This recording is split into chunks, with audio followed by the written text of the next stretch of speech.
Today, we aren't just looking for good whiskey. We're looking for the perfect 10. That's right. We've got a 10-year-old rye triple threat. Today we're putting Maryland, Kentucky, and Vermont, by way of Canada, head to head. We've got the Sagamore 10, we got the WhistlePig 10, and we got the Knob Creek 10. Let's see who's holding the winning hand. Welcome back to Whiskey Quest. Today we're dealing a very specific hand. We are looking at 3 bottles that have all hit the magical double-digit age statement, 10 years. And it's not just any 10-year whiskey. We're talking rye. Yes. And for a long time, finding 10-year-old rye that didn't break the bank was a quest in and of itself. Yes, a whiskey quest. Today we're pitting the Maryland-style Sagamore 10, the Vermont-style WhistlePig, and the new heavy hitter from Kentucky, Knob Creek 10. We've got 3 10s and 2 aces behind the bar here. Let's see who's bluffing and who's holding the winning hand. Oh, Let's start with the one that arguably started the premium rye craze.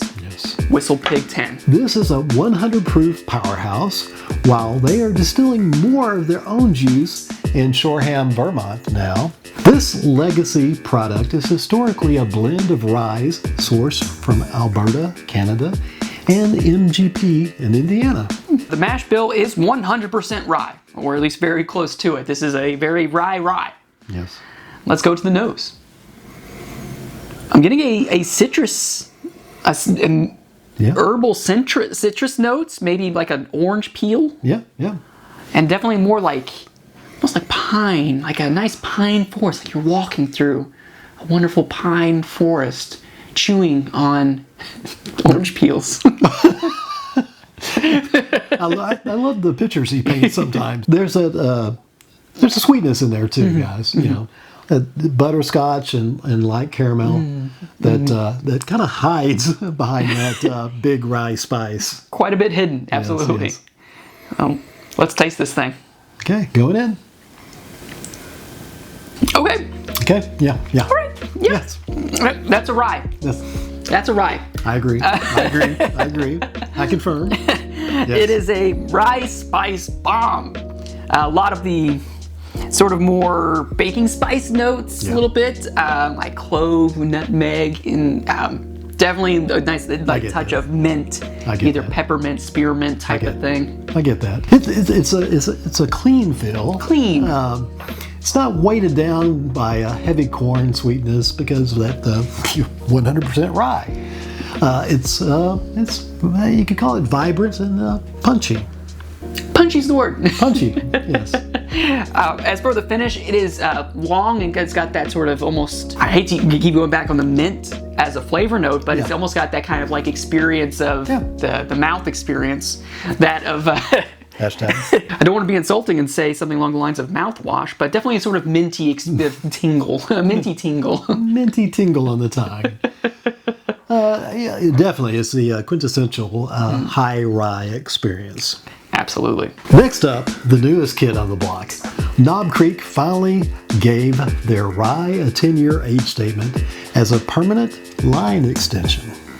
All right, this is Jim Beam Juice. Yes. Unlike the WhistlePig, this is Kentucky style or barely legal rye, which is my favorite kind of rye. It's kind of in the 50, around, if you're hitting close to the 50% mark, I'm right there with you. Exactly. I think the mash bill is somewhere around 51 to 55% rye, 35% corn, and 10% barley.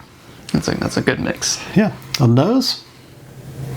Oh, this is totally different, guys. Very different. Yes. You got that deep vanillas jumping out at me, and that Jim Beam peanut is coming through. That's kind of a staple with Jim Beam. Yeah, I was going to say a roasted nut, and you said peanuts. Like, okay, that works. It's more like a mature bourbon than a rye.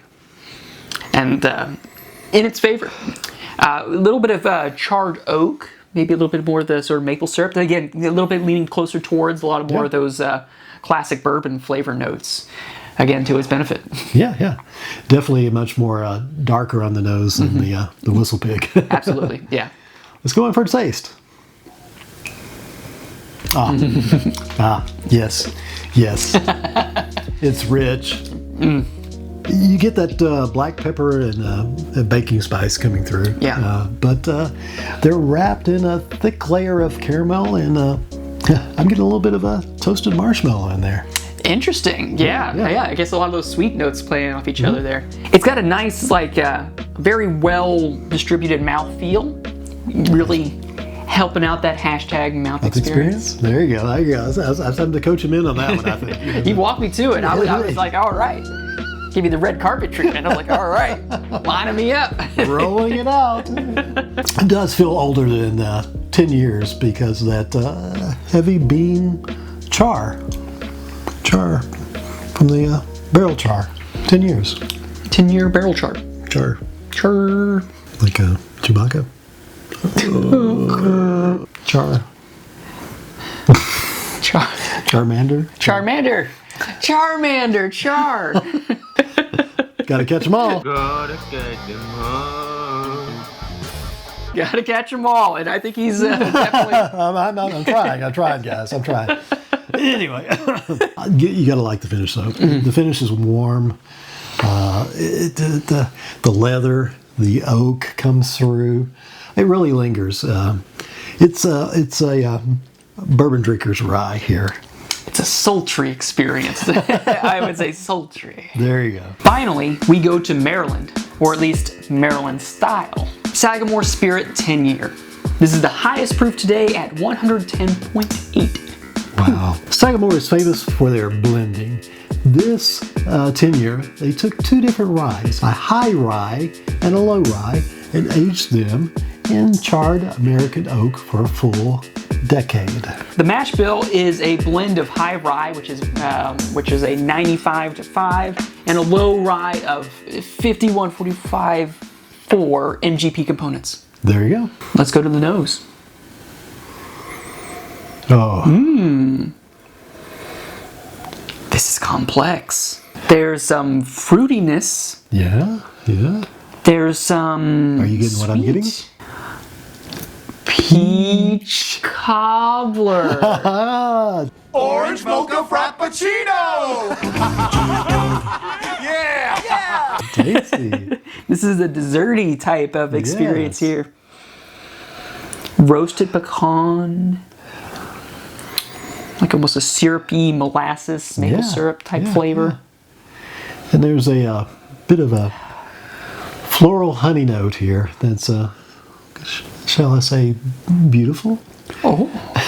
It doesn't smell like 110 proof to me. No, it does not. It's, I would say, very well integrated. Let's taste it. Yes. It's got the proof. Yes. That comes out. That comes out at you. Yeah. And with proof plus rye equals a definitely punch of flavor.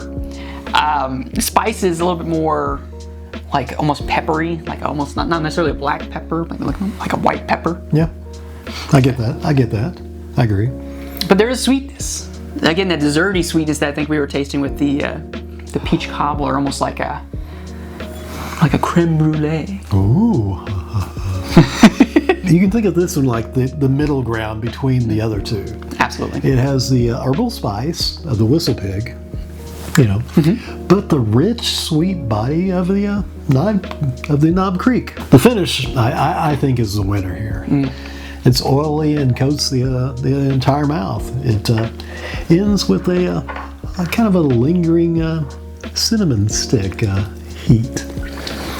Yeah. It's got a lot of that. Those minty notes of the like the WhistlePig went those higher ryes, but a little bit more balanced and bold from the balance of the bold of the balance and the bold and the bold and the balance, the bold and beautiful and the balance. Tasty. It is quite tasty.